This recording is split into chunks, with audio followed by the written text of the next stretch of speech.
Well, breaking news from the world of hockey. The Professional Women's Hockey League is expanding again, adding 2 new teams for next season.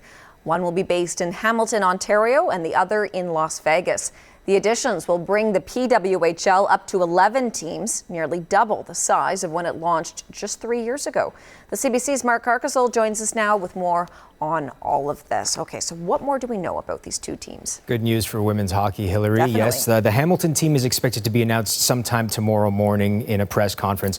The Vegas team is expected to be introduced to the public later today at TD Mobile Arena in Vegas. It's where the Golden Knights play in the NHL. They've invited a bunch of girls hockey players to today's event, which we're expecting to see later on. In terms of names for the 2 teams, much like the original 6 when they first came in the inaugural season of the PWHL, the names will be introduced at a later date. We could tell you, though, the Hamilton team and the Vegas team, but both teams have their color motifs going. The Hamilton team, its motif, maroon and gold. According to a release from the team, gold is a hat tip to the uniforms worn by the CFL's Hamilton Tiger Cats and the former NHL Hamilton Tigers, while maroon pays homage to Steeltown by representing the color of aged steel.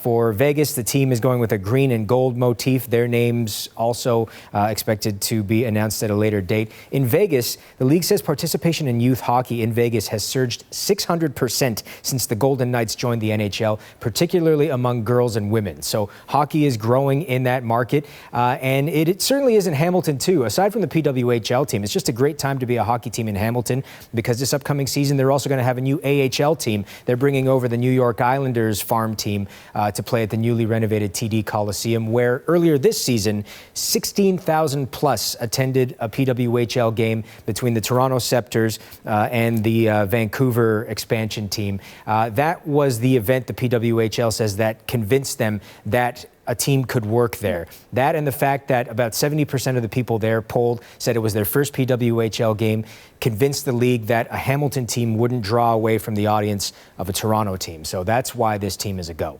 Okay, and all of this coming just a week or so after the team announced that it had changed rules around how expansion teams can acquire players. So take us through that. Yeah, when the league expanded this season to Vancouver and Seattle, there was an expansion draft, as they typically do in the NHL. But a lot of players felt that things were out of their hands. They couldn't really control their destiny. So the PWHL announced that for its next expansion, it's changing things up slightly. There's going to be no more expansion draft. There will be direct negotiations with players who expansion teams are interested in bringing over.